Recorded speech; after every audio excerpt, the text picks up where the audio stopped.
नमस्कार, मैं गौतम अधिकारी भागवंती सरस्वती विद्या मंदिर इंटर कॉलेज नई मंडी मुजफ्फरनगर से आपका इस ऑनलाइन क्लासेस में स्वागत करता हूं। आज हम 10th क्लास का जो टॉपिक ले रहे हैं वो ले रहे हैं त्रिभुज यानी कि ट्राइंगल।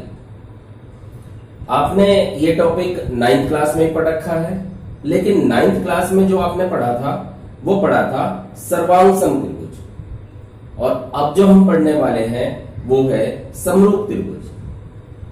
तो सबसे पहले टॉपिक को शुरू करने से पहले हम दोनों में डिफरेंस समझ लेते हैं कि क्या डिफरेंस है सर्वांग सम त्रिभुज और समरूप त्रिभुज में। तो आइए सीखते हैं।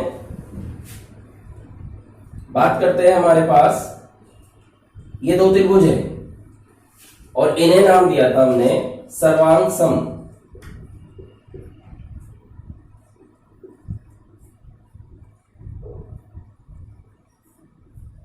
सर्वांग सम त्रिभुज यानी कि कॉन्ग्रुएंट ट्राइंगल। सर्वांग सम, आप इसका नाम पढ़ें तो आपको पता लग जाएगा कि इसमें है क्या। सर्वांग सम, सभी अंग समान, वो कॉन्ग्रुएंट ट्राइंगल है। ठीक है। अच्छा, दूसरी बात करते हैं हम समरूप।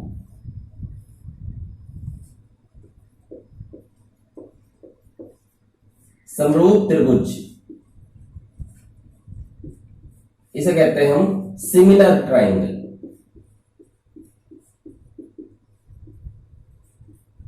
Similar triangle. अब दोनों में डिफरेंस क्या है? देखो, ये है सर्वांग सम त्रिभुज।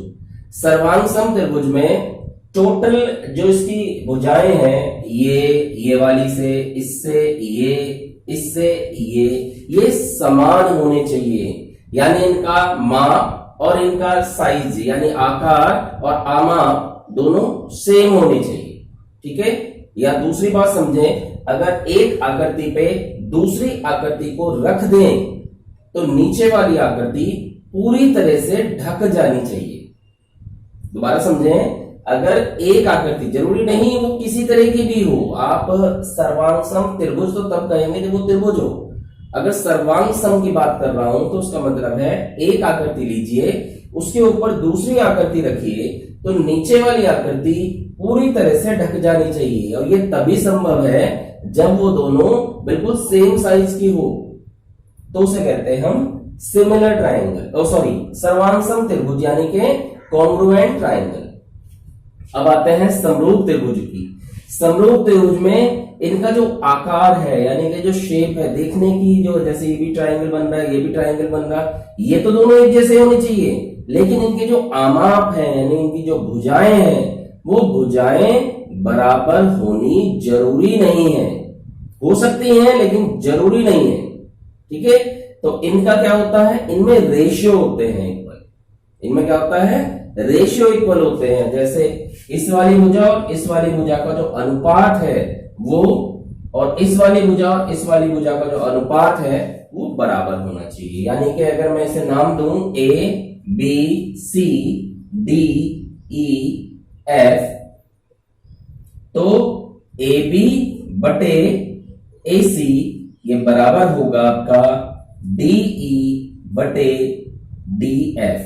या इसे यूं भी कह सकते हैं कि AB बटे DE बराबर AC बटे DF।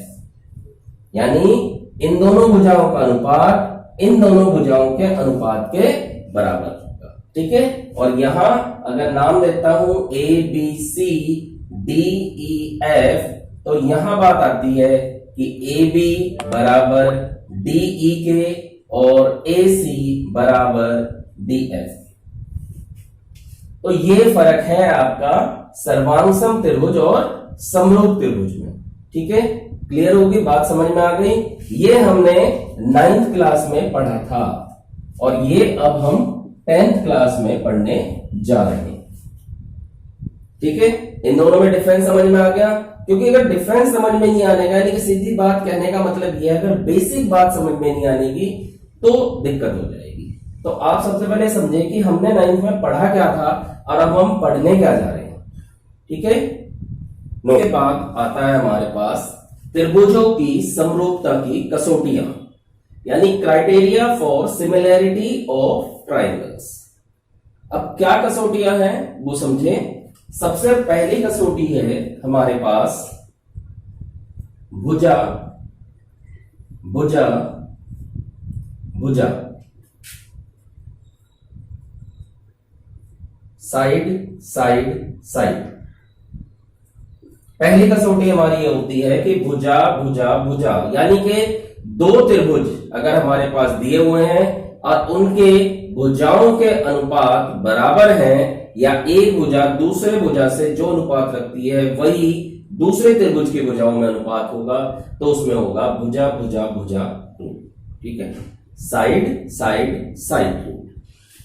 दूसरा आपका है हमारे पास कोण कोण कोण, यानी इसमें तीनों कोण दोनों त्रिभुजों के समान रहेंगे या समान अनुपात में होंगे। ठीक है, कोण कोण कोण, ये हो गया भुजा भुजा भुजा, साइड साइड साइड, ये हो गया कोण कोण कोण, यानी एंगल एंगल एंगल। और तीसरा आता है आपका भुजा कोण भुजा, यानी साइड एंगल साइड, यानी दो भुजा और एक कोण समरूप होगा तो उसमें भी ये समरूपता का नियम लगेगा। मोस्टली ये तीन नियम होते हैं, मोस्टली ये तीन नियम होते हैं, लेकिन इसमें एक रूल और काउंट होता है। ठीक है, वो होता है समकोण त्रिभुज के लिए। समकोण त्रिभुज के लिए क्या होता है, इसे कहते हैं RHS rule. RHS rule, RHS rule. अब इस रूल को समझ लेते हैं। आरएचएस रूल मैंने क्यों कहा कि ये तीन मेनली है और ये जो है ये इनमें से ही किसी एक का रूप है। आरएचएस रूल ये कहता है कि अगर हमारे पास एक समकोण त्रिभुज है, बात मेरी ध्यान से सुनिए, अगर हमारे पास एक समकोण त्रिभुज है, अब समकोण त्रिभुज में क्या कंडीशन हमारी फिक्स हो गई कि हमारे पास जो कोण एक हो गया वो 90 डिग्री का हो गया, यानी एक कोण हमारा फिक्स हो गया। उसके बाद वो कहता है कि अगर समकोण त्रिभुज में एक कर्ण तथा अन्य दो भुजाओं में से कोई सी एक भुजा, बात सुनिए ध्यान से, कर्ण और अन्य दो भुजाओं में से एक भुजा का समान अनुपात में हो तो उसमें आरएचएस रूल लगता है।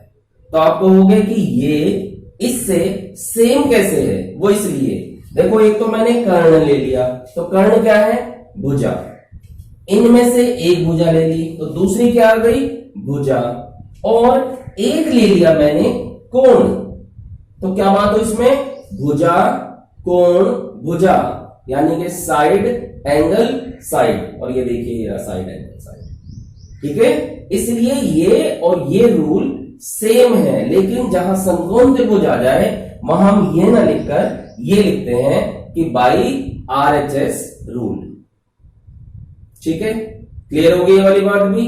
तो यानी कि हमारे पास ये वाला रूल ये है कि आरएचएस रूल में 90 डिग्री तो फिक्स हो गया हमारे पास, एक कर्ण और अन्य दो भुजाओं में से कोई सी एक भुजा, यानी कि एक भुजा एक कोण और एक भुजा, तो ये हो गया हमारे पास साइड एंगल साइड। ये चार कसौटियां हैं, चार क्राइटेरिया है जिससे हम क्वेश्चन को सोल्व करेंगे समरूप त्रिभुजों।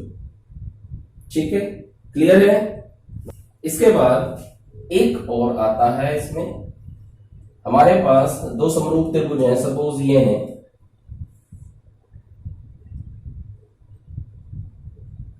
ए B C D E F और पी और क्यू, ये हमने इनके पॉइंट्स मान लिए।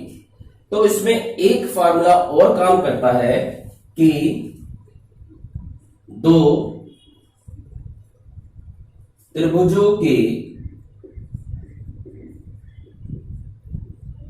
क्षेत्रफलों का अनुपात उनके संगत भुजाओं के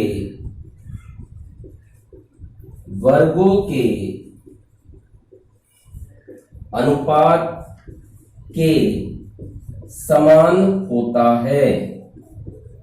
मतलब दो त्रिभुजों के क्षेत्रफलों का अनुपात, सपोज हमारे पास दो त्रिभुज एबीसी और डीईएफ दे दिए, तो इनके क्षेत्रफल यानी कि एरिया का जो रेशियो होगा या अनुपात होगा उनके संगत भुजाओं के, उनके कॉरेस्पॉन्डिंग साइड्स के स्क्वायर के रेशियो के इक्वल होगा।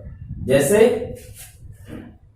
Area of triangle ABC upon area of triangle DEF, ये इक्वल होगा संगत। संगत भुजाओं का मतलब हो गया, अगर आपने ये वाली साइड ली तो इसकी भी ये वाली साइड लेनी पड़ेगी, यानी ए बी स्क्वायर बटे डीई स्क्वायर। या अगर आप ये वाली साइड लेंगे तो ए सी स्क्वायर बटे डीएफ स्क्वायर बराबर, अगर ये वाली साइड लेंगे तो बी सी स्क्वायर बटे ईएफ स्क्वायर। ठीक है, क्लियर होगी बात ये वाली। ठीक, इस पे भी इसके क्वेश्चंस हैं। ठीक है, और एक लास्ट बात और मैं आपको बता दूं, मैंने अभी आपको समरूप और सर्वांगसम के बारे में बताया था, थोड़ा सा इनकी पहचान, मतलब इसको किससे हम सिंबल क्या है, इसको किससे प्रदर्शित करते हैं वो भी बता दें। ए बी सी और ये डी ई एफ मान लीजिए, तो त्रिभुज ए बी सी अगर सर्वांगसम है तो सर्वांगसम में इस तरह का साइन लगता है, त्रिभुज डीई एफ। ये किसके लिए आता है? ये आता है आपके सर्वांगसम के लिए, सर्वांगसम के लिए यह। और अगर समरूप के लिए हो तो केवल यह है, ये समरूप के लिए।